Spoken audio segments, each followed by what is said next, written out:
el otro día alguien me decía que el de al lado lo codeaba y decía, está esto un poco difícil. Cuando empecé a hablar del el ser, Wittgenstein y el fundamento, yo en estos casos digo, el que no entienda, no se preocupe. Quiere decir que no lo necesita todavía.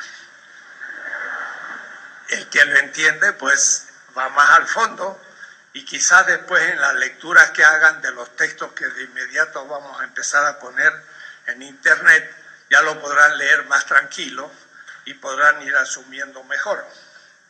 Entonces, hoy en la tesis 3 será un paso más en el tema que se denunció en la primera tesis, que Marx decía, se trata de una crítica de todo el sistema de las categorías de la economía política. Y si es de todo un sistema, quiero saber si se escucha bien o está retumbando. ¿Está bien? ¿O está demasiado fuerte? ¿Cómo están los del fondo? Bien. Perfecto, seguimos como estamos porque es bueno que no estén incómodos. Se trata de entonces crítica a un sistema de categorías. El sistema de categorías puede ser sincrónico. Todas las categorías de la economía, por ejemplo, del capitalismo. Y esto es lo que Marx hizo en la obra que se llama El Capital. Un sistema sincrónico es lo que Marx hizo en El Capital, aunque algunos piensan que era una visión histórica, pero no. El Capital es sincrónica, pero de todas las categorías del capitalismo. Pero él no negaba que hay una historia de la economía y hay otros sistemas históricos, y estos sistemas históricos pueden ser trabajados también, cada uno, como un sistema de categorías sincrónico. Este fue el debate entre Marx y Proudhon. Proudhon, en la filosofía de la miseria, hizo un análisis histórico. Y Marx, en la miseria de la filosofía, lo criticó a Proudhon diciendo, usted está haciendo una historia, o es decir, atravesando, pero no tiene una visión lógica del sistema. Y entonces hizo una descripción sincrónica, significa al mismo tiempo todo. Yo voy a hacer una descripción diacrónica, significa en el tiempo. Diacrónica significa dia a través de el cronos, el tiempo, y al mismo tiempo cuando lleguemos al capitalismo, sincrónica en el capitalismo. De tal manera que valor de uso se puede dar en un sistema paleolítico, se puede dar en la Mesopotamia, se puede dar entre los aztecas y se da en el capitalismo. Quiere decir que el valor de uso tiene una historia y cada uno de esos pasos, esa determinación, el sistema está formado por categorías, dice Marx. Cada categoría tiene como contenido una determinación. Estoy usando terminología estricta, no figurada ni mía, sino de Marx.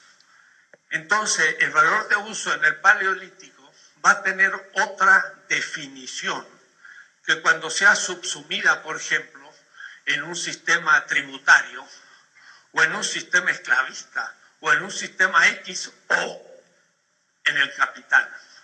Quiere decir, miren, interesantes, hay una historia de los sistemas, hay sistemas donde hay que descubrir su lógica, y en el fondo lo que nos interesa es descubrir el sistema, las categorías del capitalismo. Vislumbraremos alguna del socialismo real, pero para llegar ahí vamos a ir haciéndolo históricamente. Entonces es una tarea metodológica compleja y no tan usual. No conozco casi ningún libro exponiendo este tema de esta manera. De tal manera que cada categoría se redefine en cada sistema histórico que subsume la categoría en el sistema y le cambia su definición, o es decir, sus notas. De todas maneras, por ejemplo, si yo digo dinero, que es una de las categorías que vamos a ver, pero si yo tomo el dinero como dinero, esto sería como dinero. En el tianguis azteca, que era un puñado de cacao, chocolate, que era la moneda entre los aztecas, no es lo mismo que ese dinero, cuando va a ser subsumido en el capitalismo, que va a ser el dinero como capital, va a estar subsumido en otro sistema más complejo y el dinero va a tener otra forma. Y entonces así va a acontecer en cada una de las categorías. Expliqué primero la primera tesis, valor de uso, en referencia a un sujeto deseante y necesitado. Voy a usar al compañero o le voy a pedir, tú vas a hacer el borrador hoy. Que borra, en ese sentido. Borra todo. Hemos visto el sujeto de necesidades. Y el sujeto de necesidades, vamos a ponerle de necesidades, o el sujeto deseante, constituye a cualquier cosa, y cuando digo cualquier cosa es todas las cosas, en tanto posible, satisfactor de esa necesidad. O es decir, mira las cosas como útiles o inútiles. Si tengo hambre, busco alimento. Si tengo sed, busco bebida. Si tengo frío, busco vestido. Si estoy inseguro, busco una cueva para protegerme o una casa. Quiere decir que constituyo la realidad desde mi intención, diría Husserl en la fenomenología, necesitante o deseante. Esa fue entonces lo que nos permitió entender la primera categoría de todas, cuidado, ya constituidas de trabajo vivo, que se llama valor de uso. Pero a su vez hay un sujeto productor, o si no queremos hablar de productor, un sujeto de trabajo, que es lo mismo. Pero entonces este constituye a la cosa como un producto posible, que a su vez ese producto, al fin de cuentas, va a ser un satisfactor, porque al no tener alimento, creo la agricultura, y por la producción de alimentos tengo la satisfacción, que decir que el valor de uso está allí, pero esto es lo que constituye el concepto de valor en cuanto tal. Estoy aquí.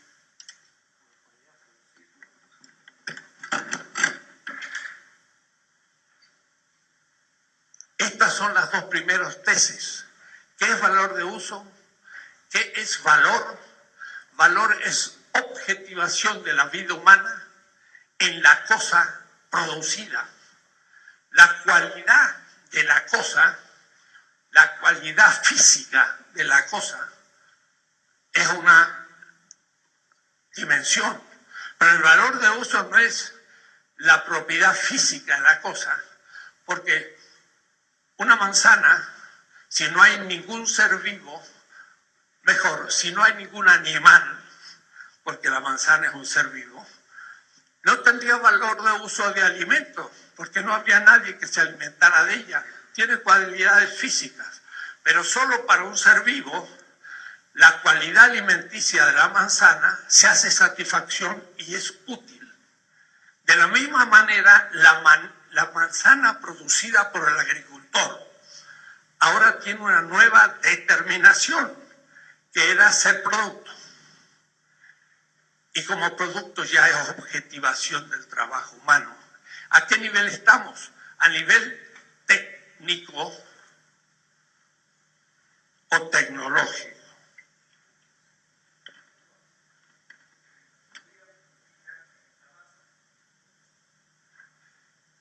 La relación sujeto, cosa o naturaleza es la relación técnica del trabajo. La técnica en realidad es un hábito que decían los griegos, un Aristóteles muy trabajado por Marx, que dice, la técnica es la razón que sabe usar las cosas para su fin. Entonces la técnica es la virtud de la relación sujeto-naturaleza. Y eso ya en la época contemporánea es la tecnología. Y todavía no estamos en la economía. Esa es la tesis segunda. Vamos a la tercera de esta exposición. Va a ser el sujeto humano, va ahora a tener una relación con la cosa compleja, distinta. Y recién en este momento, más allá del sujeto técnico, va a ser el sujeto económico. Hasta ahora no hay economía. El ser humano puede producir bienes en un clan y se lo distribuye entre ellos y no hay propiamente intercambio, dinero, nada de eso. Eso vendrá mucho después. ¿Qué es lo económico? Es una relación práctico-productiva. Y estas dos cosas, niveles, parecen simples, pero no lo son. Los griegos decían, Aristóteles, praxis kai poiesis heteron. La praxis y la poiesis. La poiesis, que viene también del griego, y de ahí viene poesía, significa lo fabricado. Lo fabricado es la relación productiva del sujeto de trabajo con la naturaleza o la cosa, la producción. Entonces, la praxis no es la poiesis. La praxis, ¿qué es? La relación entre dos sujetos. Hasta ahora yo he hablado de un sujeto, pero este ya no. Este ya exige una relación entre sujetos. En el pensamiento semita, la relación de una persona con otra se decía cara a cara, como cuando el novio está ante su novia y le da un beso o viceversa. Eso en el cantar de los cantares se llama que me bese con los besos de su boca, una poesía. Esa es una relación práctica. O esta relación, pongamos que hubiera el maestro y el discípulo, es una relación pedagógica, es práctica. Pero si esto fue una asamblea, estaríamos todos siendo miembros iguales y sería una relación práctico-política. Entonces, la praxis supone la relación entre dos sujetos y no solo un sujeto que podría tener satisfacción. Pero sabemos que en realidad, tanto el sujeto necesitante como el del trabajo, como el sujeto económico, tiene detrás a la comunidad. Siempre. Quiere decir, en realidad, nunca fue ni la satisfacción ni la producción solipsista. Siempre fue comunitaria.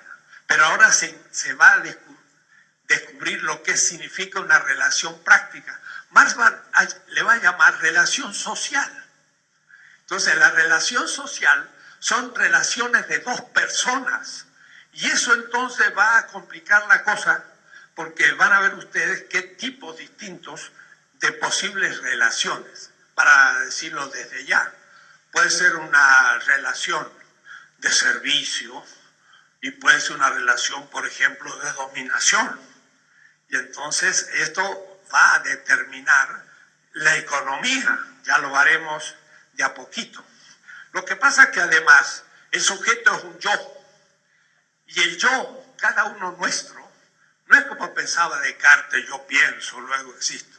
El yo es ya intersubjetivo. Es decir, y Freud lo vio muy bien, yo nazco en una familia, y la manera que como mi madre y mi padre me trataron desde que nací, va a determinar mi subjetividad. A que yo soy una persona, por ejemplo, optimista o pesimista. Pongamos que mi madre no me quiso tener y llegué así, como llegan tantos. Y entonces dice, qué niño que me hace perder tiempo y no me deja. Y el padre también puede decir lo mismo. El niño se siente no querido, ve la realidad hostil. Ufa, eso le va a marcar para toda la vida. Porque somos intersubjetivos. Lo interesante de Freud, que entendió que las primeras relaciones, padre, madre, hijo, hija, es muy determinante en la vida, porque somos un sujeto que es constituido por otros sujetos. Y entonces nuestro yo es intersubjetivo por una parte, desde dentro, de la conciencia inconsciente y todos nuestros recursos. Pero además somos miembros de una sociedad. Es decir, que subjetivamente somos intersubjetivos y objetivamente somos siempre miembros de una comunidad. Y esas relaciones son prácticas, y he dicho, hay posiblemente 3. Esto de paso usted lo puede leer en la Filosofía de Liberación, un libro chiquito del Fondo de Cultura Económica, en breviarios, donde explico todas estas categorías, sin las cuales no se entiende la economía. Entonces, la praxis de relación intersubjetiva, 3 tipos. De género o erótica, varón, mujer y otras relaciones posibles. Pedagógica, maestro-discípulo, pero también sistema ideológico de una cultura y la cultura popular. Son muchas cosas lo pedagógico. O lo político. A nivel político es donde los participantes de la sociedad son iguales. La economía va a estar dentro de la política, va a ser dentro de la política un campo distinto con un sistema, pero no va a ser erótico, aunque cuidado, la economía también puede usar la erótica, porque ponen junto a un auto como propaganda a una muchacha, no tiene nada que ver, pero están jugando con 2 deseos, tener el auto, que se confunde también con desear la muchacha, lo cual es machismo, claro, propagandístico, pero para que veamos cómo se relacionan. Va a ser una relación práctica, político-económica la economía. Y estas van a ser relaciones prácticas. No es lo mismo ser un propietario privado, burgués, ante un obrero, que ser un señor feudal ante un siervo de la glef, decían, de la espada medieval, un siervo, o un romano libre ante un esclavo, o un miembro de la élite militar azteca, y aquellos que pagaban el tributo en regiones dominadas del imperio. Estas relaciones, un sujeto libre, propietario ante un obrero, esta relación práctica va a ser distinta que la feudal, distinta que la esclavista, distinta que la tributaria. Hay un ser humano trabajando con una pala. El ser humano trabaja una pala, es una relación técnica. Pero ahora va a estar sobredeterminada por la relación práctica. No es lo mismo que trabaje la tierra un esclavo. ¿Por qué? Porque el esclavo es propiedad del libre. Y la pala también, y la tierra también. La explotación tropical del esclavismo en Morelos o en cualquier lado. No es lo mismo un siervo feudal que trabaja con la pala, pero él es un siervo de un señor feudal. El señor feudal no tiene propiedad del feudo. El señor feudal tiene gestión del feudo, no lo puede comprar ni vender. Si el señor feudal sale del feudo, perdió su poder, es nadie. Y si el siervo sale del feudo, se va a una ciudad y ahí van a hacer el capitalismo, pero dejó de ser siervo. Entonces, la relación social determina la relación práctica, técnica. La praxis, relación social, determina a la pala.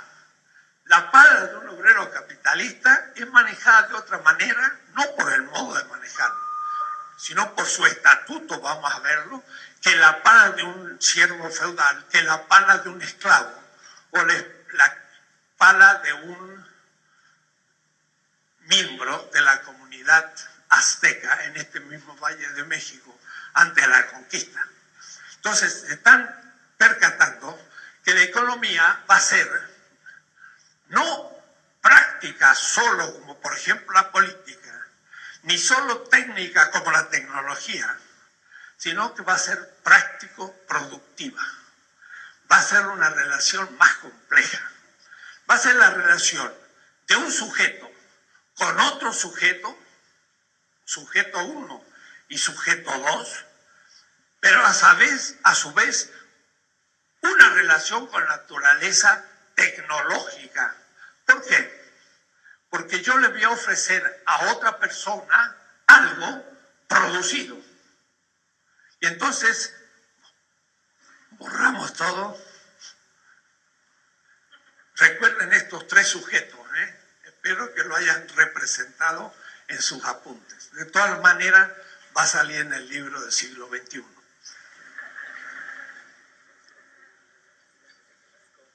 Marx dice, lo tecnológico todavía no es económico, pero es constitutivo de lo que va a ser económico.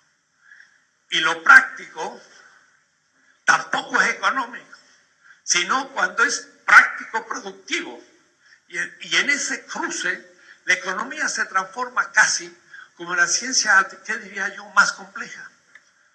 Cuando ustedes ven los distintos tipos de ciencia, las ciencias básicas que se llaman física, biología, etcétera, son sujetos de naturaleza.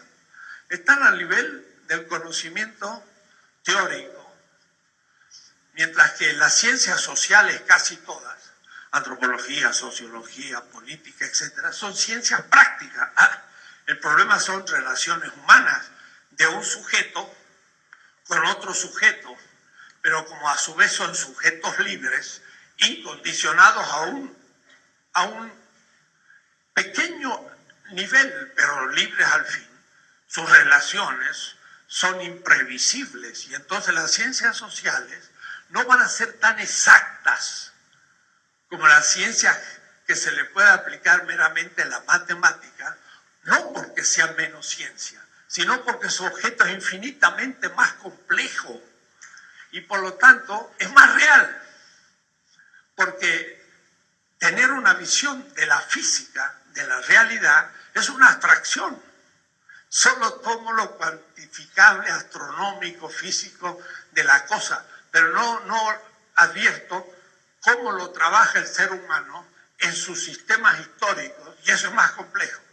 Pero dejemos, esto es lo práctico, pero a su vez va a haber una relación práctico-productivo, porque va a haber una relación del sujeto con la naturaleza a través del trabajo que va a producir un efecto, y ese efecto va a ser un producto, pero este producto va a estar en alguna relación con el otro sujeto, y entonces ya la cosa es más compleja.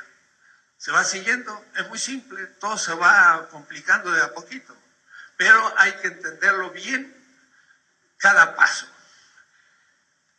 La económica o la relación económica va a ser una relación práctico-productiva. ¿Y cómo constituye a la cosa? Si el sujeto deseante lo constituye como deseado, la manzana, tengo apetito. Si el sujeto productivo toma a la cosa como producto, voy a producir una manzana, ¿cómo la toma la economía?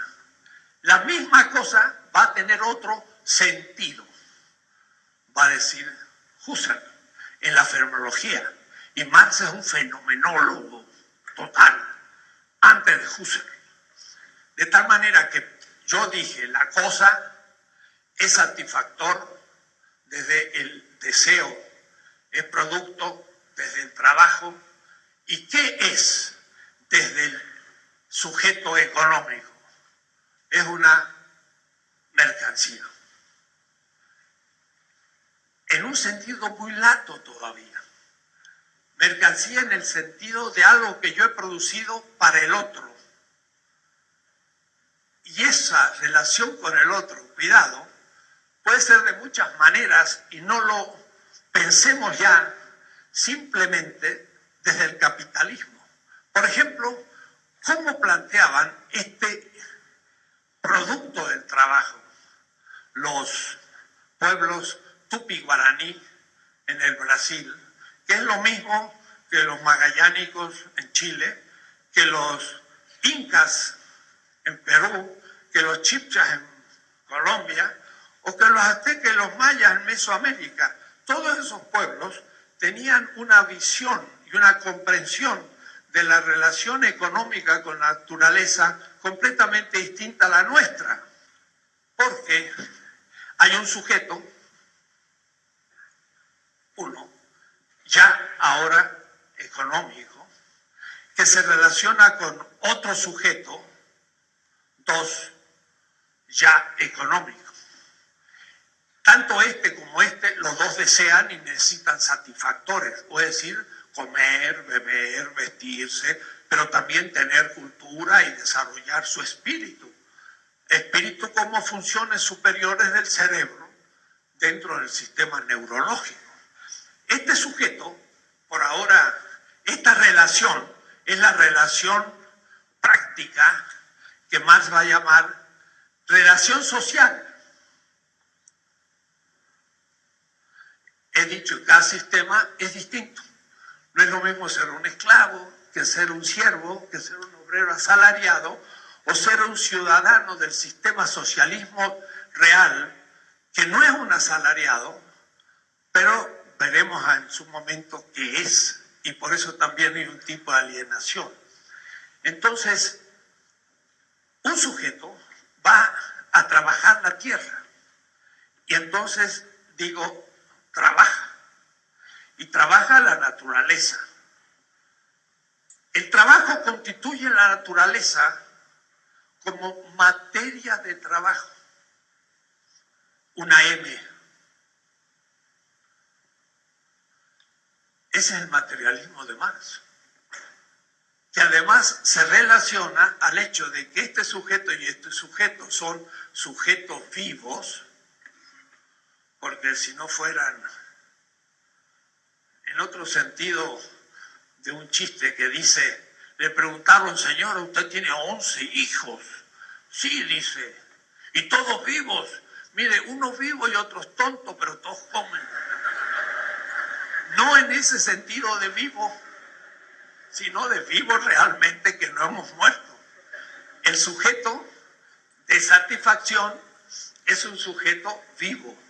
El sujeto de trabajo es un sujeto vivo que constituye a la naturaleza como materia de trabajo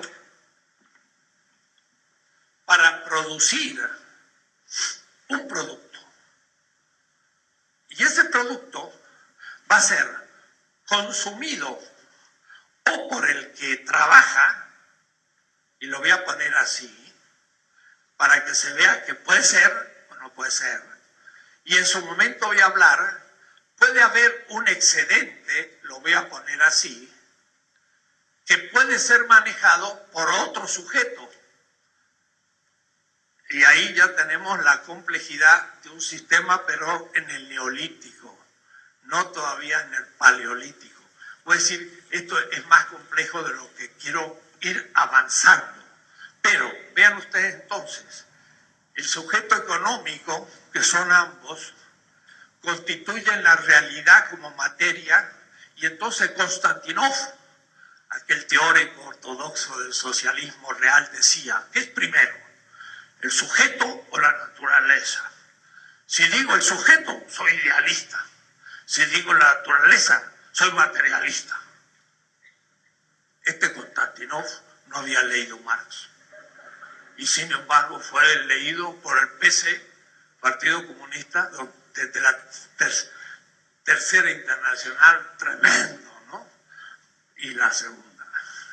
No, Marx no dice, ¿quién es primero, la naturaleza o el sujeto? Marx dice, primero es el sujeto, porque es el sujeto que por su trabajo constituye la naturaleza como materia de trabajo. ¿Se entiende? Y dice, a mí no me interesa la naturaleza como naturaleza, cuidado, no es que esté en contra de la ecología, sino en la economía. Porque debe ser, ya lo dije 2 veces, alguna isla coralífera de reciente formación en Australia. La naturaleza como... Lo que le interesa a Marx es la naturaleza como objeto del trabajo. Y por lo tanto, ¿qué es primero? ¿El sujeto de trabajo o la materia de trabajo? Sin sujeto de trabajo hay naturaleza, pero no materia de trabajo. Lo primero es el sujeto y después la naturaleza. Invertimos a Konstantinov. Konstantinov era una ideología estalinista que ya voy a criticar en su momento. Nada que ver con el materialismo de Marx. El materialismo de Marx dice, la vida es la materia, el contenido de todos los actos y constituye la naturaleza a su vez como el objeto de esa vida, por el deseo, por producir el objeto para poder consumirlo y ahora para en la comunidad relacionarme. Lo que está detrás de todo, sí, me animo a decirlo, es una metafísica de la vida. Y esto tiene 2 grandes tomos, Michel Henry, un gran autor que muestra cómo el fondo del pensamiento de Marx es el sujeto viviente, la vida como última referencia, y no en cambio la materia osca física, todo es un gran cascote. Si todo es un gran cascote, prefiero la idea de Hegel. Al menos que todo sea idea, sería fantasía, arte, espíritu, es más entretenido. Mire si todo es una materia física bruta. No, el materialismo es antropológico, económico, que constituye desde el sujeto la naturaleza como materia. Mucho cuidado, no es ni siquiera un humanismo, es una antropología, ya van a ver ustedes. Los tupi guaraní tenían todo ese sistema. Eran comunidades que llegaron 2.000 españoles allá por Santa Catalina, entre Brasil y el Paraguay, y podían hospedarlo y darle de comer durante muchos días. ¿Cómo lo hacían? Porque tenían reservas de sus excedentes. Pero el sentido de todo este sistema económico tomaba al producto no todavía como mercancía del capitalismo, sino algo previo. Miren cómo lo tomaba.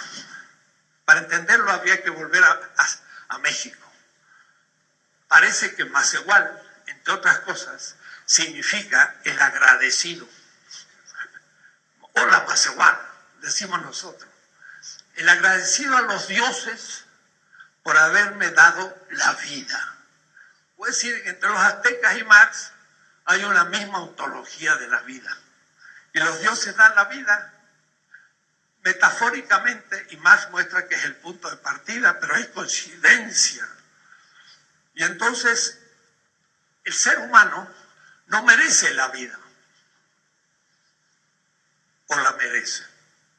¿Cómo yo podría merecer la vida antes de nacer? ¿Cómo yo podría merecer ser viviente antes de nacer? puede ser la vida. La vida se me dio. ¿Me lo dio mi madre? Más o menos. Porque mi madre dice también, los médicos miren qué falta de respeto, dicen el producto, el feto. Y la madre dice con toda razón, yo tengo derecho a lo que llevo en mi vientre, pero cuidado, esos productos, sí, y si nace sin oreja, se le puso la oreja o se olvidó de ponérsela. Porque la vida me ha producido. Entonces ellos tenían conciencia de que somos deudores de la vida, a la vida. Y eso significa más igual, deudor. Entonces, cuando yo produzco un producto, es mi creación. ¿Cómo pago yo a la vida? El haberme dado la vida. Si yo vendo, el otro me paga y quedamos 1-1 y sigo siendo deudor. Los tupí guaraní y los aztecas pensaban que la única manera de pagar a los dioses el don de la vida era dar el producto del trabajo como ellos recibieron la vida, como un don.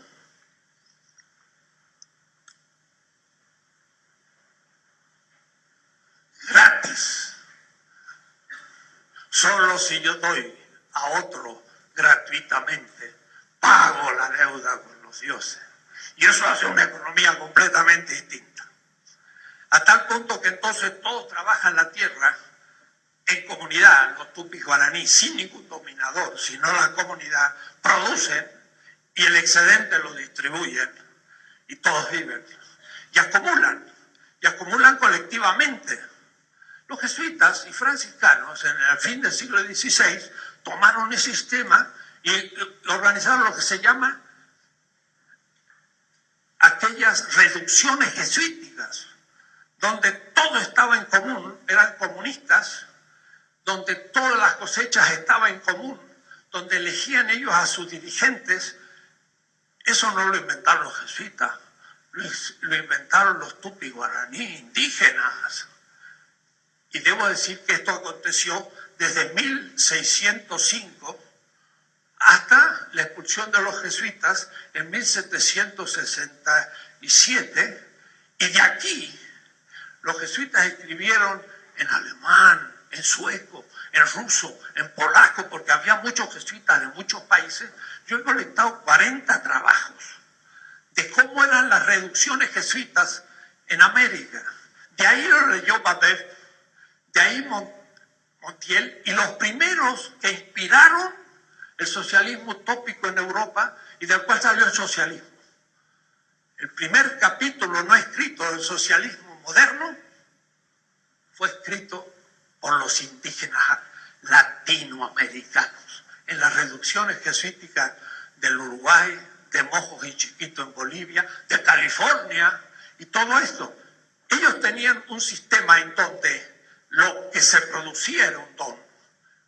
Y entonces se repartía en la comunidad. Nadie se le imaginaba poder comprar o vender. Y a la madre, tierra, a la tierra, la naturaleza. ¿Cómo la voy a vender si es mi madre? Como si vendiera a mi padre. No puedo. Yo soy un don de esa naturaleza y mi producto es un don. Son unas economías distintas que realmente se denomina una economía de la reciprocidad. Pero lo dejo ahí, porque esto también se transforma en una especie de marco teórico y utopía futura, que nos muestra que la humanidad puede hacer esas cosas, pero no está fácil, y sobre todo cuando es un sistema internacional. Pero no avanzo más. Ese producto puede ser un don. Yo también puedo regalar una flor. Produzco flores y se las regalo a un amigo. Vender o comprar es un modo de relacionar entre personas el producto del trabajo. No el único ni el mejor, a veces el más eficaz, históricamente, porque hace posible instituciones. Pero instituciones que se fetichizan y que vamos a ver las consecuencias. Entonces podríamos quedarnos hablando largamente, hay un buen trabajo de uno de nuestros teóricos latinoamericanos que se llama Raceto y tiene una obra que se llama Economía de Solidaridad. Entonces le quiero leer dos textos pequeños en este sentido. Dice Raceto: en las donaciones, los sujetos de relación son personas cuyos objetivos y motivaciones importan al otro. ¿Estamos? Cuando yo dono algo, hay dos personas, uno da y el otro recibe, que se reconocen recíprocamente como donantes y beneficiarios de los bienes económicos, y estos se presentan en su materialidad concreta y particular como el valor de uso. Yo le regalo una cosa con valor de uso, un alimento. Bienes cualificados por su utilidad, ya lo sabemos. Nos interesa aquí analizar el tema con el solo propósito de mostrar el camino por el cual es posible superar el concepto de donación respecto a la teoría de los intercambios. Las cosas se intercambian, pero se podrían donar. Aunque sea como hipótesis, ya me cambia un poco el sentido de qué pasa en la relación intersubjetiva con los productos de nuestro trabajo. Claro que si ustedes toman, por ejemplo, la filosofía del derecho de Hegel, cuando comienza el primer capítulo, ustedes creen que Hegel está hablando del ser humano en general. No, está hablando ya de un sujeto capitalista y cree que es la humanidad. Y entonces la pretensión de Hegel es que Europa es universal y niega las otras culturas. Entonces, para Hegel, la primera relación de un sujeto con la cosa, él dice, es poseerla. ¿De acuerdo? Yo poseo en el sentido que la tomo en mi mano, besitzt, en alemán, a la manzana. Pero una cosa es tomarla y consumirla, pero otra cosa es tener derecho privado sobre ella. Porque privado significa que priva a un tercero de tomar la manzana. O decir, niega a los otros y niega a la comunidad. Entonces, yo puedo tomar la manzana y poseerla en común y consumirla con todo derecho, y no he excluido a nadie, sino he alimentado a un miembro de la sociedad. Entonces, el concepto de donación va a ser mucho más amplio que el concepto de posesión y propiedad de la modernidad. Hay un libro de Giorgio Agamben, lo cito porque es uno de los mejores filósofos vivos y muy sugestivo, interesantísimo.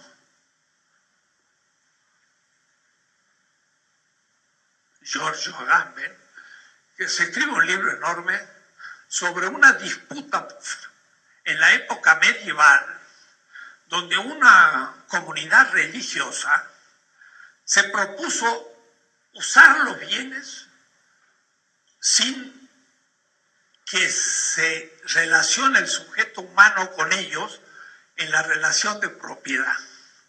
O es decir, querían usar las cosas sin derecho a la propiedad. Y entonces el uso era común. Y Agamben estudia ese caso, que son los franciscanos. Los franciscanos lucharon teóricamente, Boaventura, Escoto y grandes teóricos, para justificar la posibilidad de la comunidad de usar los bienes sin propiedad por su posesión común. Pero al fin fueron avasallados, porque la modernidad les exigió que a un bien que es producto tiene que haber alguna propiedad privada que excluya a los otros. Esto ya lo veremos despacio, pero desde ya quiero decirles que el producto como don es el fondo. Miren, los Tupi-Guaraní invitaron a los españoles a trabajar en el campo para recolectar la cosecha. Y los españoles aceptaron porque se apropiaban de la cosecha también y participaron. Y los indígenas decían, estos ya están, permítanme, agarrados. Porque si han participado en la cosecha, el año próximo van a tener que participar en la producción. Van a tener que trabajar con nosotros para tener una nueva cosecha, porque eso es lo que se debe. El que come, produce. Los españoles el año siguiente no querían nada participar, más lo metieron a las encomiendas y lo explotaban para que trabajaran. Y entonces los indígenas dijeron, esta gente es injusta, esta gente es irracional. Participó en la cosecha, pero no participó en la producción. Su economía era más humana que la moderna que se iba gestando. Fantástico. Y para trabajar. O es decir, la donación está detrás, la compra y venta va a ser algo que se va a imponer como una institución histórica dentro de la evolución de la humanidad. ¿En qué momento? Ya veremos, porque no es tan simple y estoy haciendo la historia. Estamos todavía al nivel de los clanes, de las tribus, sin mercado, sin dinero. Están todavía produciendo y repartiéndose los excedentes en la comunidad y hay un sistema que yo voy a llamar equivalencial, porque cada uno recibe equivalentemente su trabajo. Marx propuso en la crítica al programa de Gotha como un ideal. Cada uno recibirá según su necesidad. Bueno, en todos estos pueblos, cada uno recibía según su necesidad. Y no era ninguna utopía, era un sistema empírico. Pero después eso va a ser completamente destruido en toda la historia nuestra. Bien, la tercera entonces ahora categoría de la que habla esta tesis la vamos a llamar con Aristóteles, ¿me borras? Valor de cambio. El valor de cambio va a ser el tercer tipo de valor, o mejor, la tercera determinación del concepto de valor. Determinación es característica, contenido, concepto. Entonces el valor, vuelvo a repetir, en tanto producto, es su productualidad, trabajo. En tanto el valor es satisfacción a una necesidad, es valor de uso. El trabajo constituye al valor como valor. Ahora vamos a ver la tercera manera.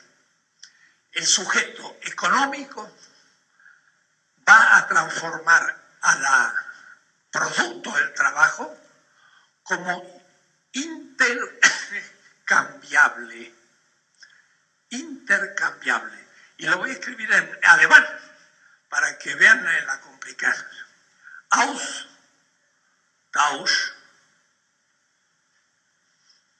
Barkeit.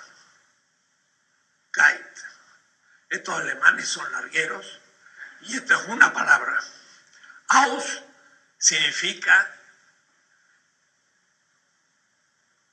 in. Tauschen significa cambiar. Bar significa cambiable.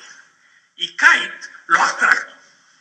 Entonces, la tercera determinación del valor es la intercambiabilidad del producto. Tal cual lo dice Marx.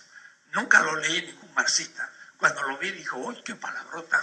Bueno, intercambiabilidad. ¿Qué significa? Yo hago el zapato porque soy zapatero. pero voy a tener que cambiar mi zapato con el agricultor que produce maíz para comer. Entonces, lo produzco para intercambiarlo. Si yo usara el zapato para ponérmelo, entonces no sería intercambiable. Y eso es lo que pasaba en los clanes del Neolítico. El capitalismo es el modo más desarrollado y todavía el socialismo real y después en crisis, pero estamos como en el primer sistema, el clan. En el clan hay valor de uso y también hay valor, hay trabajo, producción y todos se lo distribuyen. No hay excedente gestionado por una élite, sino que es justo equivalencial. Pero ya con el valor de cambio va una comunidad a tener que entrar en contacto con otra. Y entonces, al entrar una comunidad en contacto con otra, entonces le va a tener que dar ciertos bienes y la otra le va a dar otro tipo de bienes. No es Juan y Pedro, sino un pueblo y otro pueblo. No es como Adam Smith, un individuo que intercambia. Eso es una abstracción ya del sistema capitalista inglés existente. Pero históricamente el intercambio se dio entre clanes o tribus, aún entre familias. Miren, mucho la no relación de la generación procreadora, padre-hijo, con sus hijos, parece ser que en el intercambio entre familias intercambiaban sus hijos e hijas. Y entonces no los tocaban para que tuviesen valor de cambio. Y esto fue entonces un tabú originario de la humanidad en que los padres no tienen relación con los hijos. Permitimos cierto intercambio. Entonces, la intercambiabilidad va a ser la nota propia del valor de cambio. El valor de cambio surge entonces después del valor de uso y del valor, porque es el poner dos mercancías enfrentadas. ¿Y qué es valor de cambio? La posibilidad de una mercancía de entrar en relación con otra. Mercancía 1 entra en relación A con la mercancía 2 y la mercancía 2 entra en relación a la mercancía 1 en la relación de vuelta. En su momento voy a explicar que el fetichismo es creer que el valor de uso, o mejor, el valor de cambio de cada mercancía reside en la cosa. Pero no es posible, porque el sujeto de trabajo produjo el zapato, pero necesita comer. Y en cambio, sujeto de trabajo 2, es un agricultor que le da de comer. Entonces, en realidad no se cambia el zapato por el maíz, se intercambia la capacidad productiva de zapatos de un ser humano que necesita comer por la necesidad del otro ser humano de tener zapatos y a su vez ser un agricultor. Entonces, los sujetos son la última instancia de esta relación y no las mercancías. El capitalismo va a hablar de intercambio de mercancías y se va a olvidar de los sujetos. Eso va a ser el fetichismo. Es una obnubilación cognitiva teórica. Y toda la ciencia económica que se enseña en gran parte de nuestras universidades en México, y qué decir en Harvard, Yale, Princeton, Berlín, Londres, está todo dentro del fetichismo, porque se ha olvidado de los sujetos que son los que producen y los que necesitan. Vamos a ver de a poco. Aristóteles, se los recomiendo, el primer capítulo de la Política, escribe un clásico tratadito de economía. Oikos significa casa, lo doméstico. nomos, la ley, un tratado.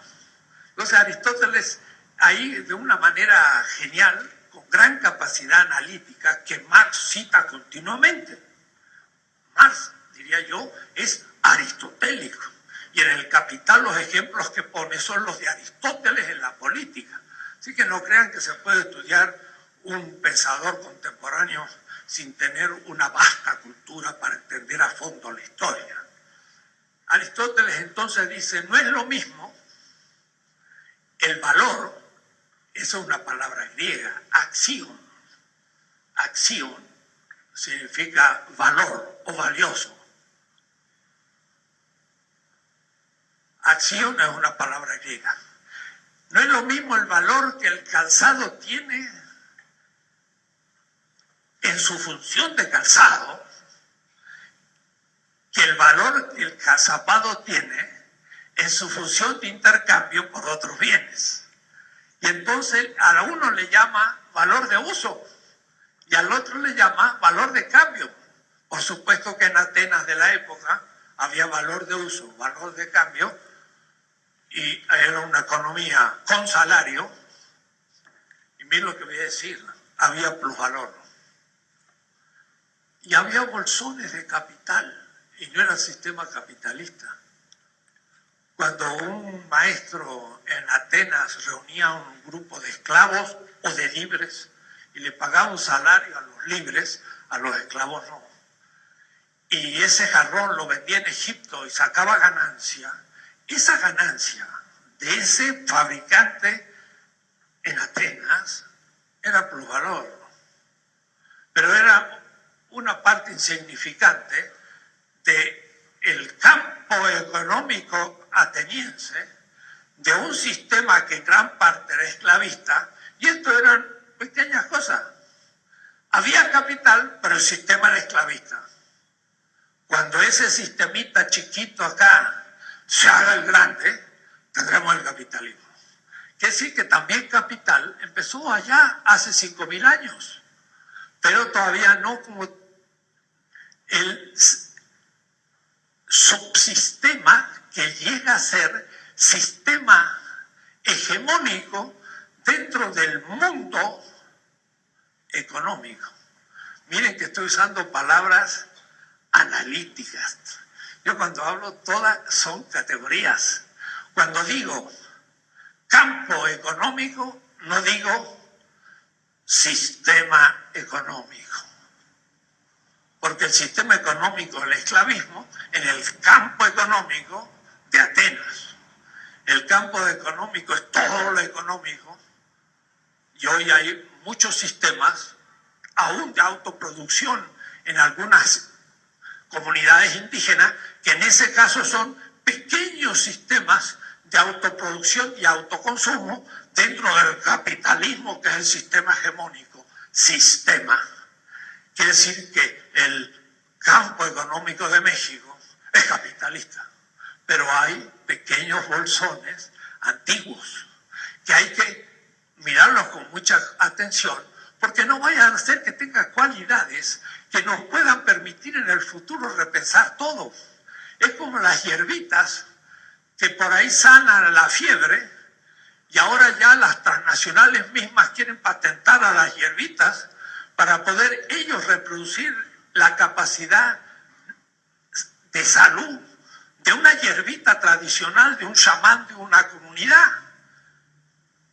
Lo mismo en la economía. Puede haber relaciones económicas que decimos primitivas, pero que son utópicas futuras todavía porque nos están dando ideas de cómo podría ser la economía de otra manera. Por eso no hay que dejar que desaparezcan, sino más bien estudiarlas y potenciarlas. Bien, oikos nomos significa las reglas de la producción en la casa para Aristóteles, y para Hegel significa, miren qué notable, lo que les estoy diciendo no está muy advertido. En la lógica de Hegel, la primera determinación del ser es la cualidad. Y Marx dice, esto es el valor de uso. La segunda determinación del ser, del ente, es la cantidad. Y eso es el valor de cambio. Miren qué notable. Pero después vamos a ver que la tercera determinación del ser en Hegel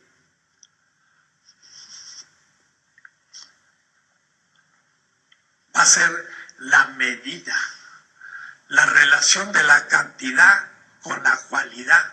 Y eso va a ser otra categoría, pero todavía no. Vamos a pensar un poco en qué consiste entonces el valor de uso, de cambio. La cosa aparece en el intercambio como posible de relacionarse con otra cosa. Si no se relaciona con ninguna, no tiene valor de cambio, porque no es una nota sustantiva de la cosa, sino puesto en relación. Y eso no se imaginan qué problema le causó a la economía clásica, y por fin la descartaron porque era demasiado complejo para ello. Pero es evidente que si una mercancía se relaciona con la otra, va a tener una cualidad cuantitativa en realidad con respecto a una y ella con respecto a la otra. Y si yo no tengo relación, pues ninguna de esas dos cualidades aparece. Marx, dije, era un genio de la relación. El valor de cambio es un valor que aparece en la relación de dos mercancías. Y a su vez, por supuesto, en la relación de dos sujetos en una determinación social. Relación de relaciones relativas. Eso es la dialéctica. Y entonces hay que aprender a pensar, vuelvo a repetir, no hay madre sin hija o hijo. Porque si no tiene hijo o hija, es una mujer, pero no es madre. Pero teniendo una hija, la definición de madre incluye a la hija. Y la definición de la filiación supone la madre, que sí, que el concepto de madre está relegado al otro. Y eso es lo dialéctico y lo relativo. Valor de cambio es un concepto dialéctico que religa dos cosas producidas, pero en el intercambio. Y en el intercambio de la comunidad misma o entre comunidades. Y entonces miren cómo es. Cuando las comunidades van creciendo en la historia, pongamos hace 10.000 años las protoprimeras ciudades, que era un grupo de gente que se reunía con dos grandes revoluciones tecnológicas. La agricultura, que yo siempre digo, miren lo que hace la agricultura, racionaliza el parasitismo vegetal de la especie humana. Somos parásitos. Si yo pongo mi mano al sol, no se produce el proceso fotosintético. El ser humano no puede producir materia orgánica de lo inorgánico. Y entonces somos gusanitos que se comen las hojas. Parásitos. ¿Qué le vamos a hacer? No podemos tener más dignidad que parásito vegetal. Y eso se racionaliza. Y en la agricultura ponemos a los mejores vegetales para nuestro uso, que es decir, que la relación con nosotros y no en sí. Es decir, en la naturaleza no había tanto maíz en México.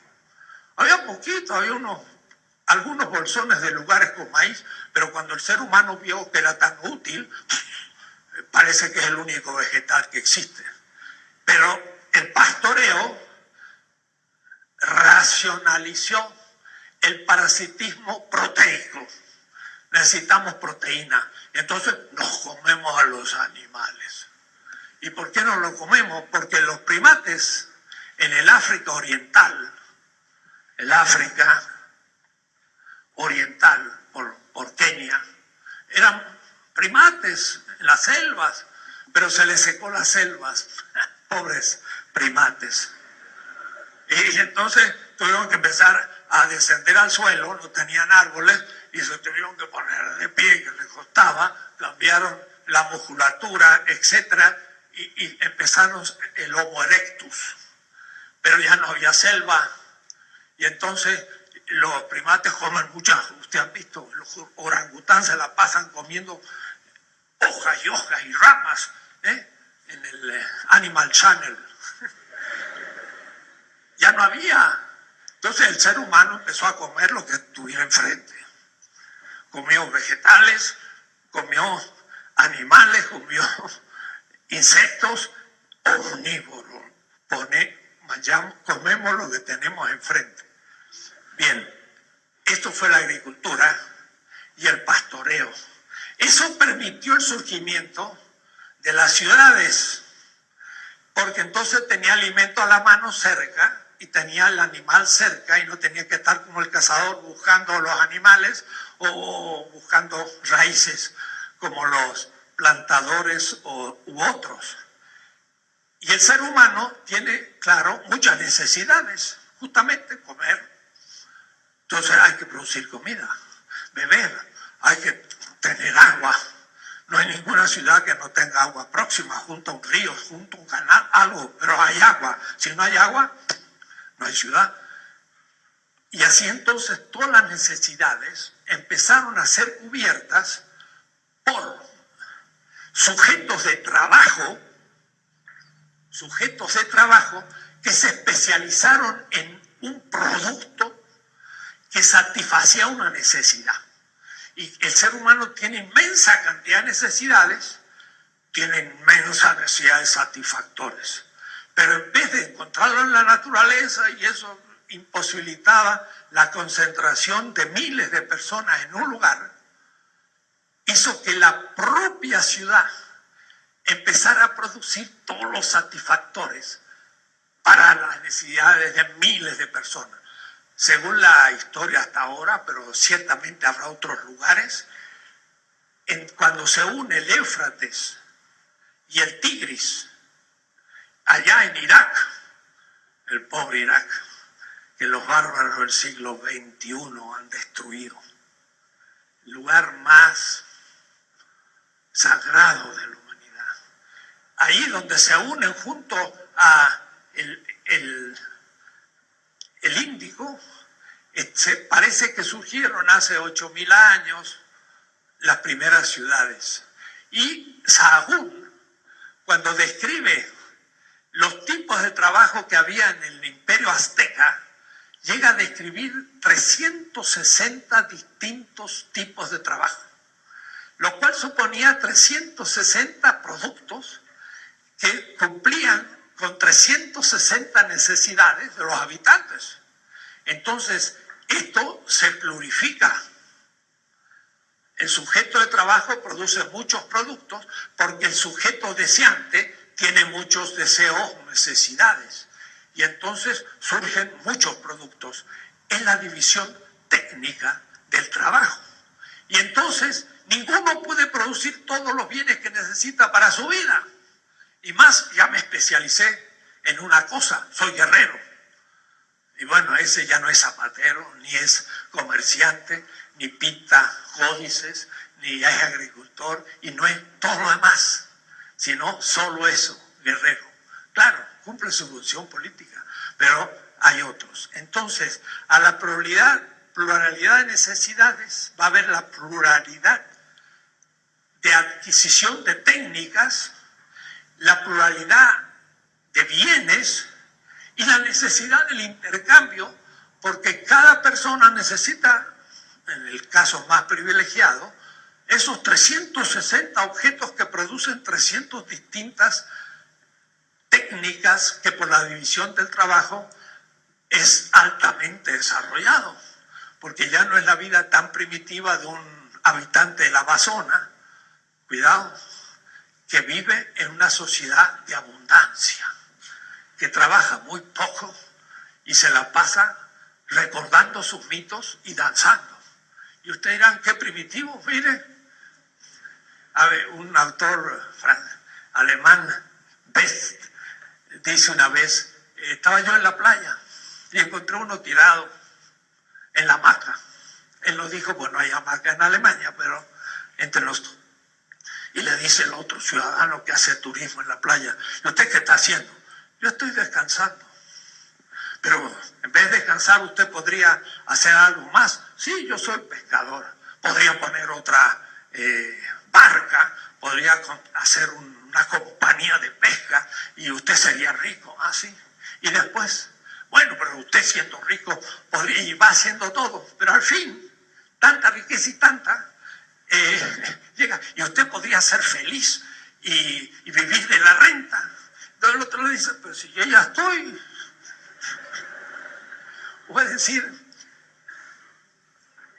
la subjetividad en las culturas paleolíticas son culturas de la abundancia. Están desnudos en el Amazonas, los indígenas. Y sin embargo, Lévi-Strauss, gran antropólogo francés, se pasó años con los Tupi guaraní del Brasil. Escribió tomos y tomos sobre el estructuralismo, cambió la metodología de la antropología sobre indios que ni casas tienen en el Amazonas y que ningún brasileño además había estudiado, como nosotros tampoco estudiamos a nuestra gente. Tuvo que venir un francés para inventar, y descubrió que los tupi guaraní tenían inmensa cantidad de mitos, y esos mitos explicaban cada instante de la vida. Y esos pretendidos indígenas primitivos saben lo que es nacer, saben lo que es morir, saben lo que es el amor, saben lo que es el matrimonio, saben lo que es la madre tierra, saben lo que es la eternidad, cosas que ninguno de nosotros sabemos. Si yo le pregunto, ¿cuál es el sentido de la muerte, compañeros? Algunos dirán, lo voy a estudiar después. Y si se lo pregunta a un médico, tampoco lo sabe. Ellos sí. Voy a decir, cuidado, los saberes populares tocan fondo, pero eso no era el tema. El tema es que hay división del trabajo. Pero para intercambiar dos bienes, tiene que haber una igualdad. Es decir, ese es el tema de la justicia. Decían los latinos, justitiam est ad alterum. La justicia es con respecto al otro. Que sí que tiene que haber dos términos siempre, y comunitarios. Pero, a su vez, yo voy a intercambiar X por Z, pero deben tener igualdad. Porque si yo cambio un pollo por una casa, pues uno es un vivo y el otro es un tonto. Porque realmente el pollo X es mucho menos que el valor de la Z casa. Y eso no es un intercambio. El intercambio se tiene que hacer entre términos de la relación de igualdad. El gran tema de la economía antes de Marx era cómo determinar el criterio de la constitución del intercambio como igualdad, lo que los griegos llamaban toison. Toison es lo igual, lo equitativo. Entonces uno tiene que ser igual al otro.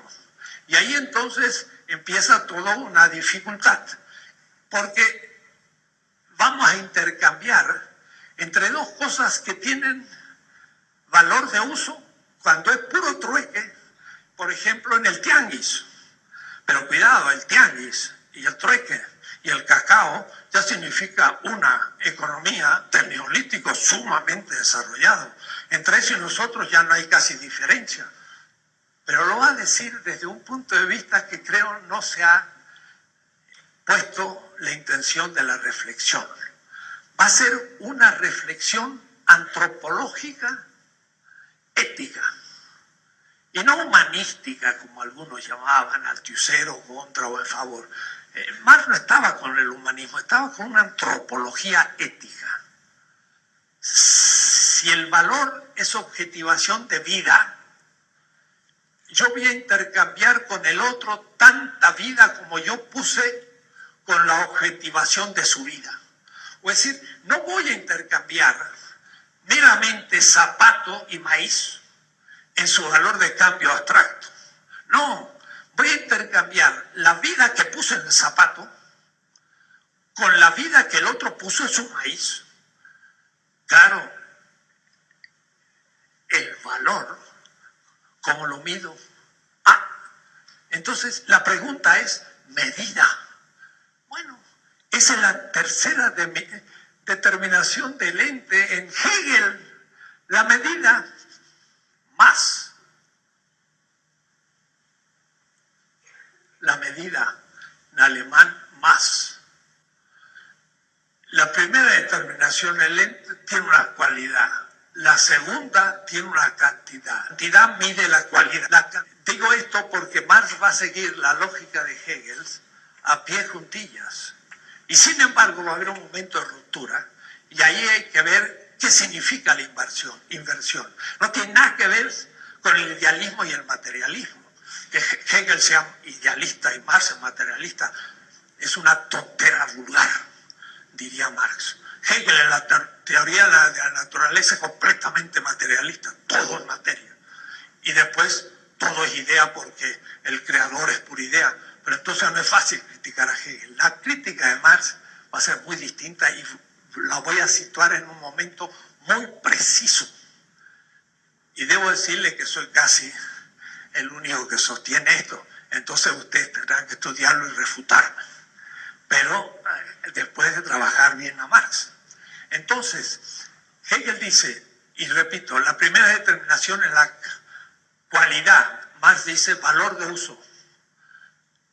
Hegel dice, la segunda determinación es la cantidad. Marx dice valor de cambio.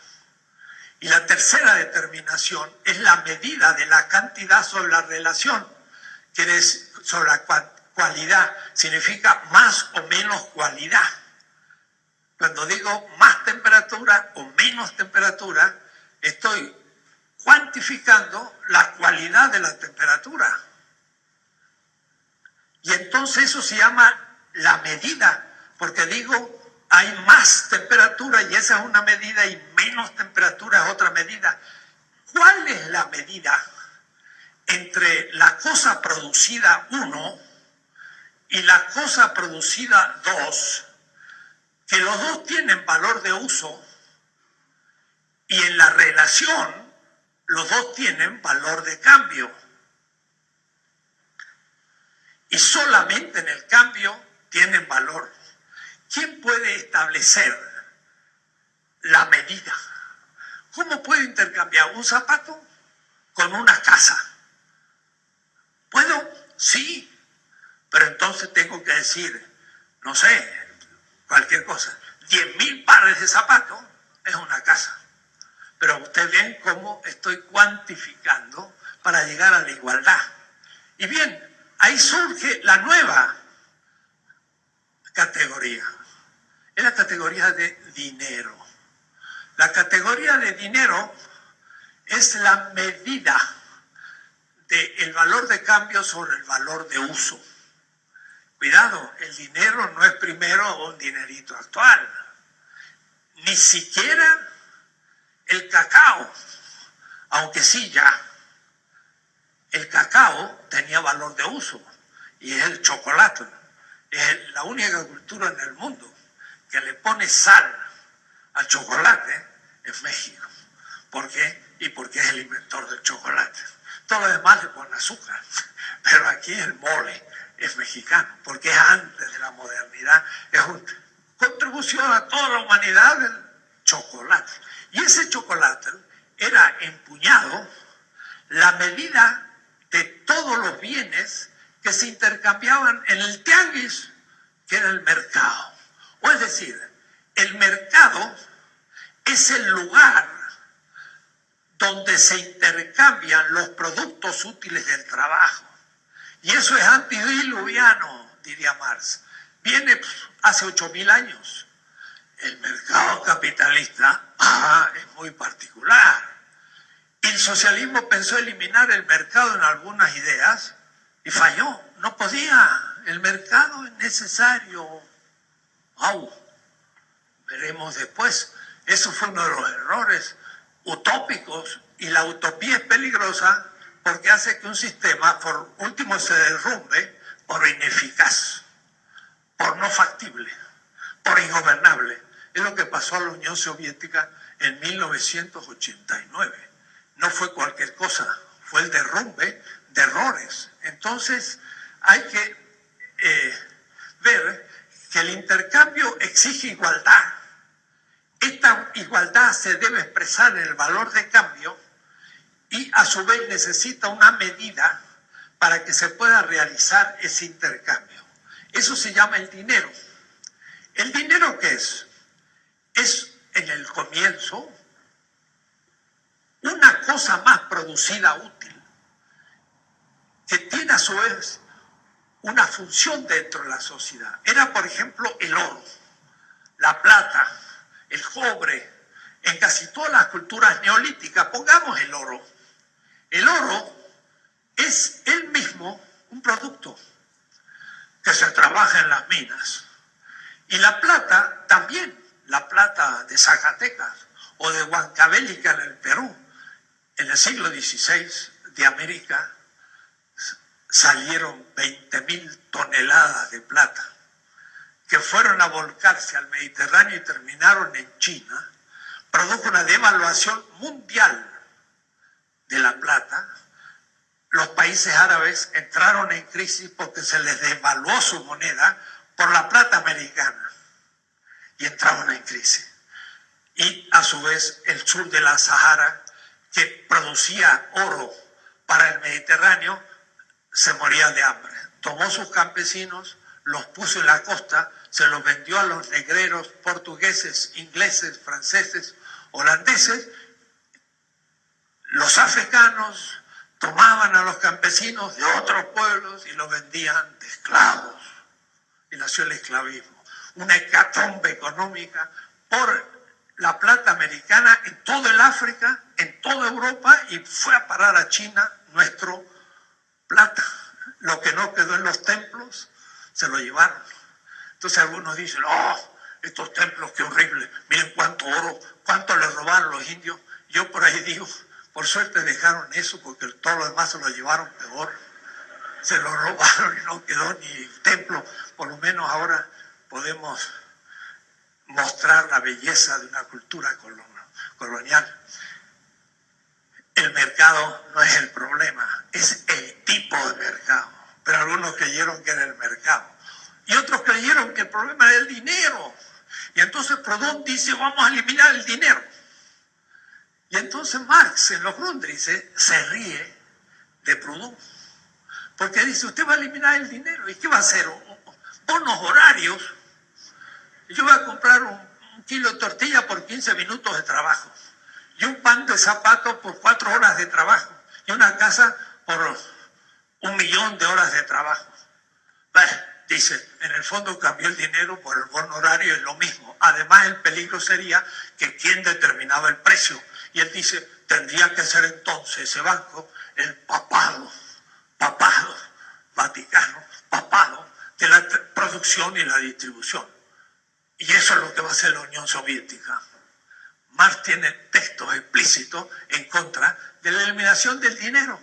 No se puede eliminar, pero una cosa es el dinero en el tianguis, cacao, otra el dinero en el feudo, otra en el esclavismo, otra en el capitalismo, otro en el socialismo y otro en una sociedad que tenemos que comenzar a vislumbrar. Pero habrá dinero, porque si no es imposible la distribución de los productos del ser humano. Los problemas se encuentran a otro nivel, no en la eliminación del mercado ni del dinero, sino en una redefinición y regestión de todos esos aspectos. Eso lleva a errores descomunales. El dinero entonces es un producto que tiene valor de uso y tiene valor de cambio. Cuando era oro, el valor de cambio del oro mide el valor de cambio mide el valor de cambio de los productos y en último término también del valor de uso. Porque yo compro las cosas no porque me gusta gastar dinero ni por acumular bienes, sino que compro por el uso que tiene. Lo que compro es un valor de uso, pero pago con un valor de cambio. dinero no va a ser más que el equivalente universal del valor de cambio de todos los productos de un sistema, que él mismo tiene valor. El oro parece, por su valor que se le daba, valía 18 veces más que la plata. ¿Por qué? Porque era 18 veces más escaso. Y entonces para tener un kilo de oro era necesario 18 veces más de trabajo que para tener un kilo de plata. Y tener un kilo de plata suponía muchísimo más trabajo que para tener un kilo de maíz. ¿Cuánto trabajo necesito para pagar el valor de la plata en maíz? En abstracto y en principio, el mismo tiempo que le da al minero conseguir un kilo de plata. O es decir, un kilo de plata es X tiempo, que es igual a no sé cuántos kilos de maíz, pero que va a ser X tiempo. Estos dos son iguales. Si yo logro un kilo de plata trabajando 4 meses, el maíz que produje en 4 meses debería en principio, cuidado, abstractamente, valer lo mismo que un kilo de plata. Entonces ahí tengo la posibilidad. El dinero entonces es un medio para el intercambio y su valor de cambio es el equivalente universal de todos los valores. Y en nuestro caso es justamente el cacao en el sistema del tianguis. De tal manera que tenemos ya entonces las siguientes categorías. Trabajo vivo como la originaria de todas. Valor de uso como ese sujeto que tiene necesidades y la cosa cumple con la satisfacción y el consumo.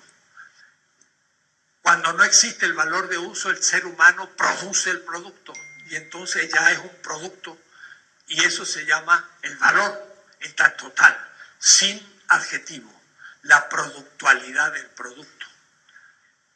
La tercera instancia es, pero yo a ese producto producido y necesario lo voy a intercambiar y entonces en la necesidad del intercambio surge la categoría valor de cambio. Y para poder intercambiar las mercancías ya en el mercado, aunque sea muy primitivo, voy a necesitar una medida. Y todas las culturas tuvieron una medida, una referencia cuantitativa para el valor de todas las mercancías. Y eso es el dinero. Hasta ahí. Entonces, ahora quiero dar unos pasos más. El primero, para que se vaya entendiendo algunos temas que voy a ir explicando. Hay instituciones ahora del sujeto económico. Es decir, hay instituciones económicas. Esas instituciones tienen tanta antigüedad casi como el ser humano. Porque el hecho de que algo tenga valor de uso allá en el Paleolítico, hace 150.000 años, cuando apareció el Homo sapiens, ya hay valor de uso. Y entonces si hay valor de uso, hay consumo. Y ya empieza a gestarse un tipo de institución, por ejemplo, de los que recolectaban raíces, porque estas eran las que se nutrían, o cazaban animales, o pescaban pescados. Estos eran instituciones técnicas. ¿Por qué? Porque son ser humano, naturaleza. Todavía no eran prácticamente económicas porque era autoproducción de la comunidad y autoconsumo. Y si había excedente, se podía repartir y no aparecía como tal. Con el tiempo van a empezar a diferenciarse las instituciones. Y entonces la comunidad se va a transformar en comunidad productiva. Y al transformarse en comunidad productiva, va a tener que adquirir técnicas técnicas, desarrollar técnicas y heredar técnicas para la nueva generación. Entonces empiezan a surgir, ¿qué diría yo? Instituciones pedagógicas que van a enseñar las técnicas a los niños, a los jóvenes, a la nueva generación. En el clan, una persona podía cumplir todas las funciones porque había pocas, pero ya al llegar al Neolítico, las funciones se diversifican como pero no solo hay instituciones tecnológicas, sino empieza a haber instituciones económicas. Y quizás la primera, y no por el liberalismo, ni el neoliberalismo, ni el capitalismo, es el mercado. Quien me recuerda muy bien que el mercado no es por naturaleza, es una institución humana.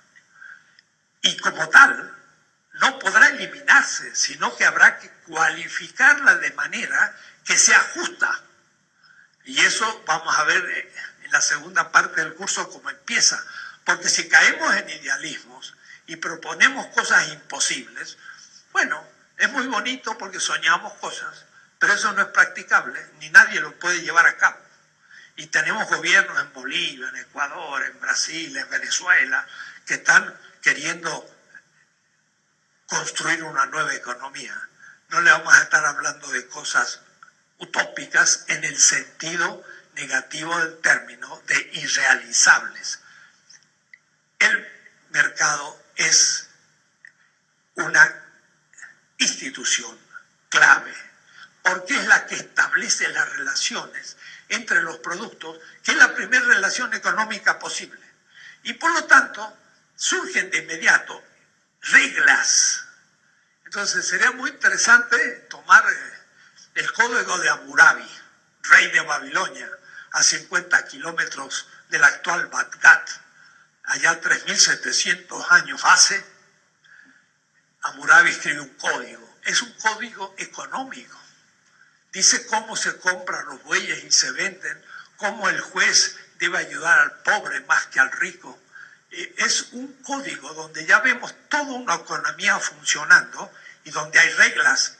Quiere decir que las instituciones tienen reglas y lo que importa ahora en el futuro va a ser comprender esas reglas con respecto a los sujetos que cumplen esas reglas. Y entonces quiero volver al esquema que hice de algunas determinaciones de un sistema posible económico. El sujeto 1,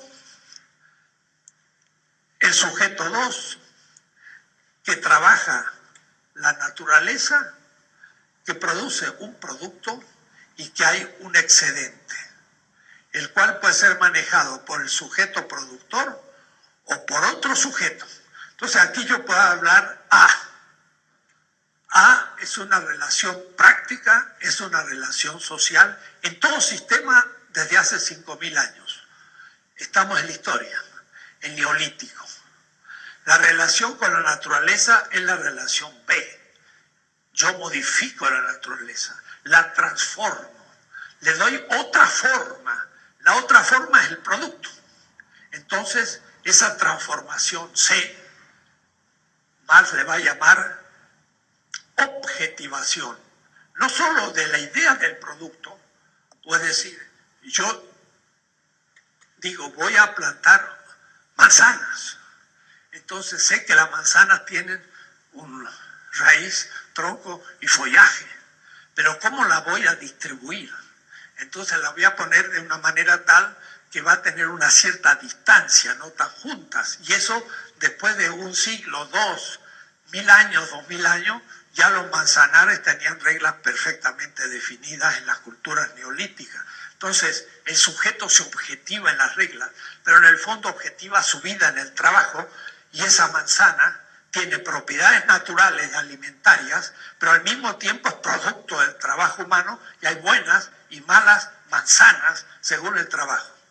Ese producto en realidad yo podría directamente consumirlo, pero a veces no lo puedo consumir. Tengo que dejarlo para el año próximo, volver a tener semillas para plantar. Que sí, que en realidad uno se nutre de los excedentes. Eso es un sistema.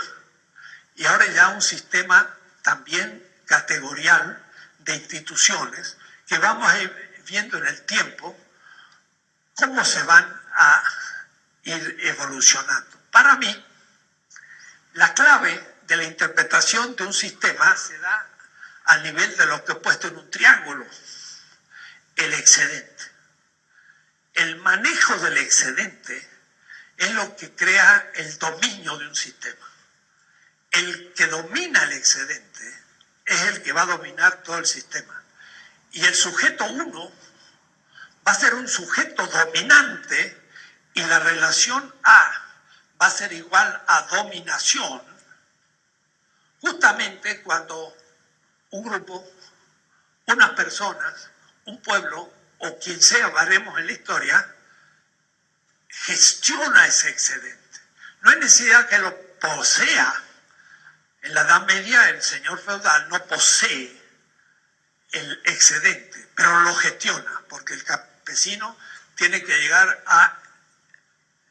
en la Edad Media europea al castillo. ¿Qué es el castillo? En el fondo es un depósito de trigo, porque ahí no se lo comen las ratas, en principio, pero tampoco se lo pueden quemar otros enemigos. El señor feudal se justifica diciendo: yo protejo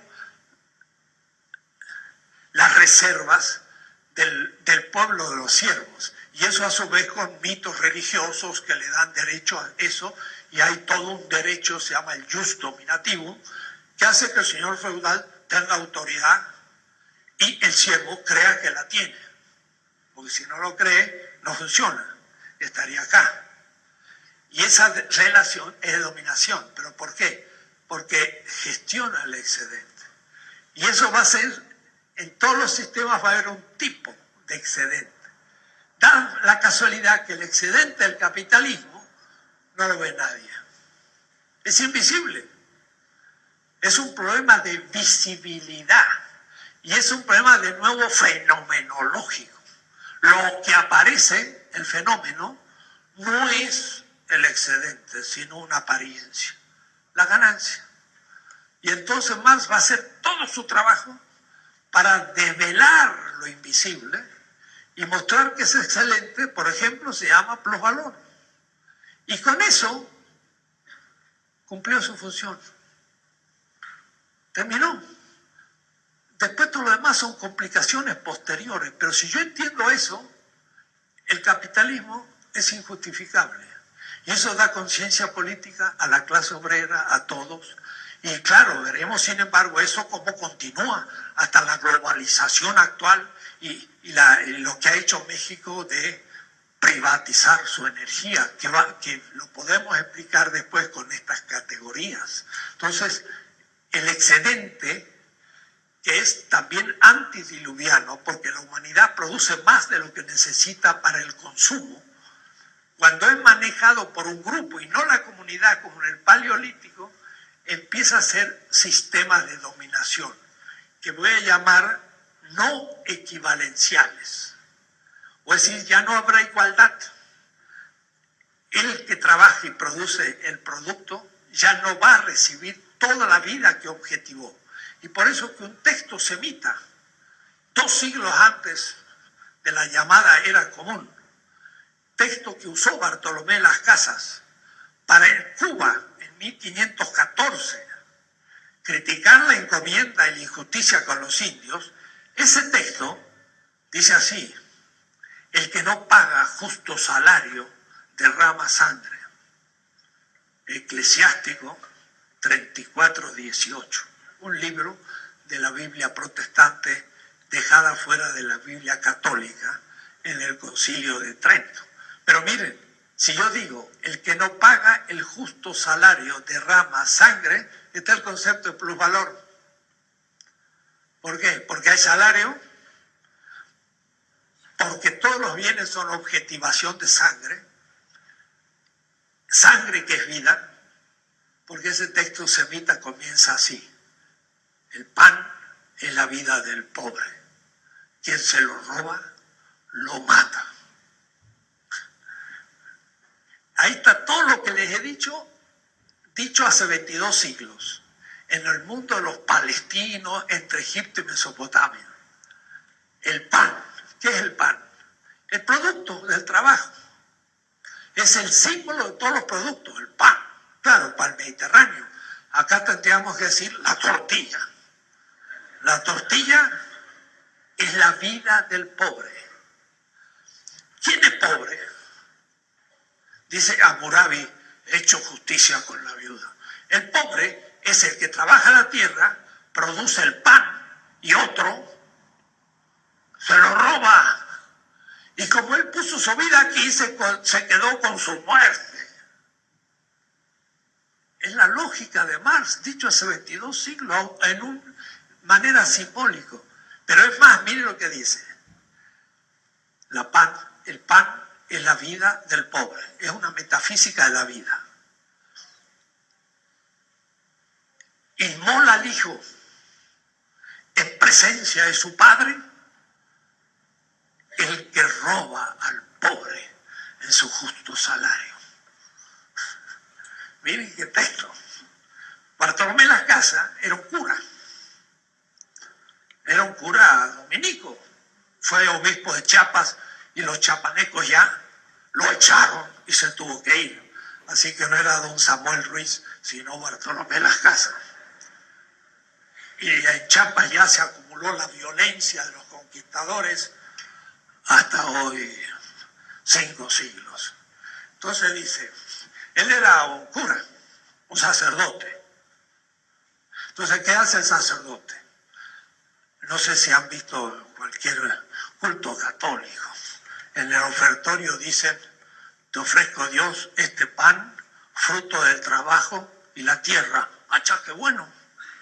Porque ese pan es fruto del trabajo y de la tierra. El esquema que yo les he presentado, Marx.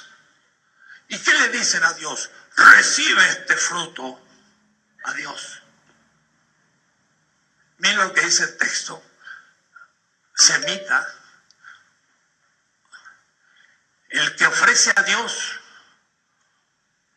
en sacrificio lo robado al pobre, mata al hijo en presencia de su padre. ¿Quién es el hijo? El indio, que había objetivado su vida en el pan. Entonces, como si el sacerdote dijera, te ofrezco, oh Dios, este pan, fruto del trabajo del indio, porque había puesto su vida ahí.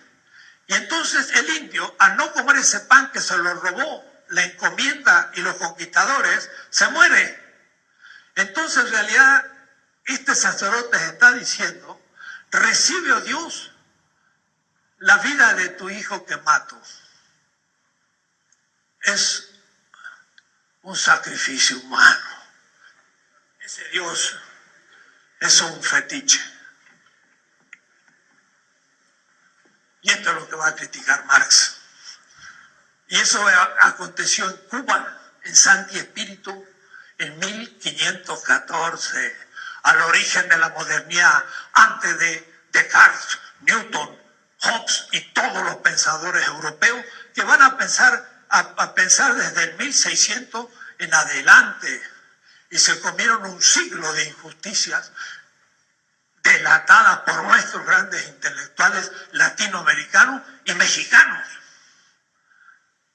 Pero tenemos que ir a Harvard a aprender ciencia. Si nosotros se la hemos enseñado, señores.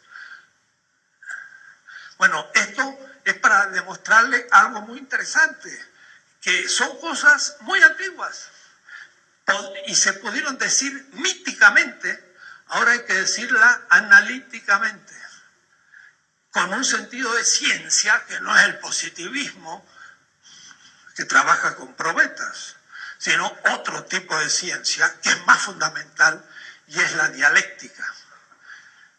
Entonces, para mí el excedente va a ser la clave de la organización de todos los sistemas equivalenciales del Paleolítico, pero cuando en el Neolítico la ciudad diferencia las funciones, entonces también se diferencia la dominación y el dominado.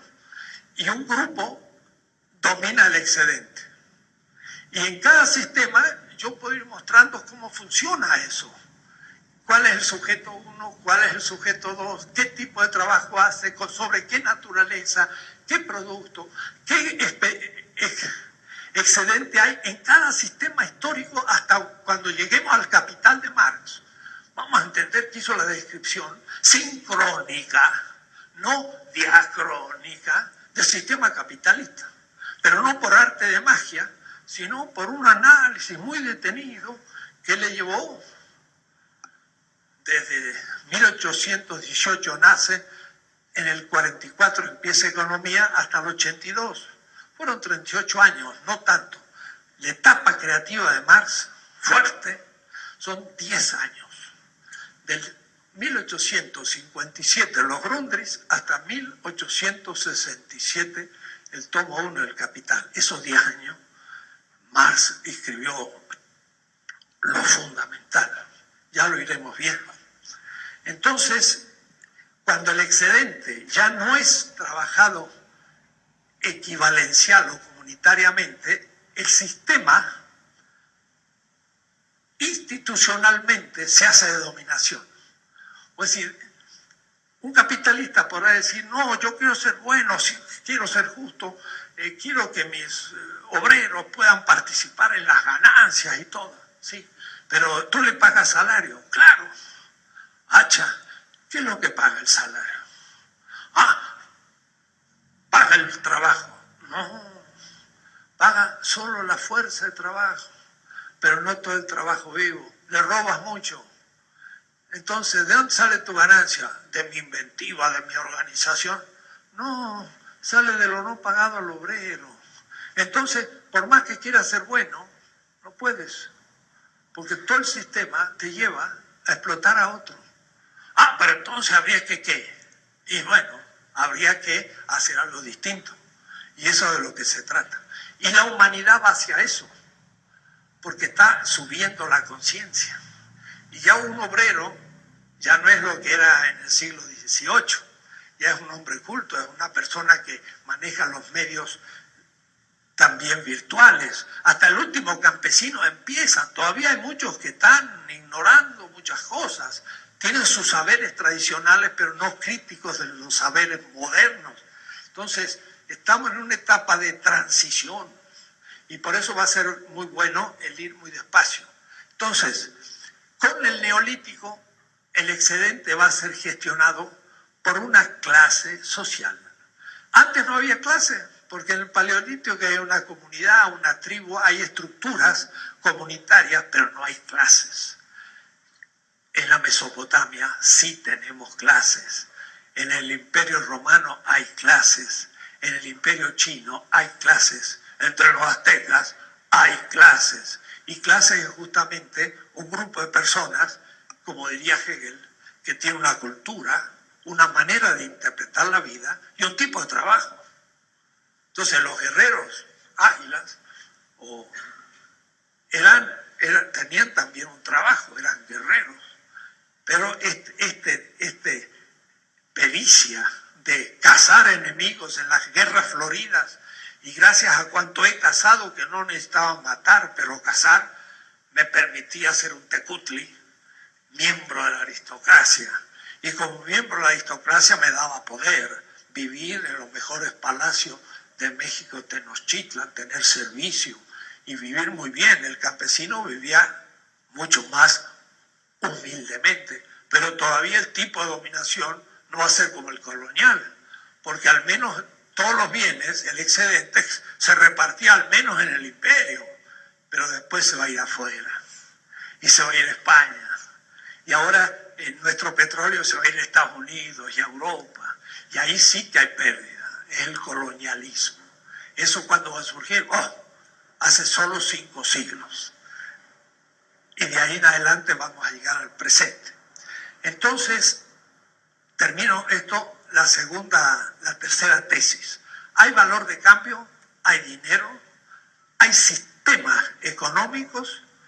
Estos sistemas económicos se van dando en la historia. Todas las categorías que he explicado hasta ahora valen para todos los sistemas económicos posibles, no solamente pasados, cualquiera, aún para los aztecas, porque tienen valor de uso, valor de cambio, tienen dinero, etcétera, etcétera. Después vamos a ir viendo cómo se va a ir determinando mucho más todo esto. Me faltan 5 minutos para cumplir con las 4:20, pero terminamos por hoy aquí. Cuando lo pongamos esto virtual, vamos a poder realizar preguntas y respuestas. Por ahora estoy exponiendo dominadoramente y no dándole a ustedes la palabra todavía, porque es como si tenemos que meter un poco en el cerebro unas cuantas informaciones. No, hay gente que quiere ya nomás empezar a hablar sobre lo que se le ocurre y cree que eso es un diálogo. No, eso no es diálogo, es pérdida de tiempo. Hay que tener ya ciertas categorías bien vistas para entonces sí empezar una discusión. Los que creen que la cosa es tan fácil, bueno, todavía no han llegado a la universidad. Entonces estamos en el momento de cargar fichas a la computadora y después ya va a poder empezar a elaborar opiniones propias. Seguimos.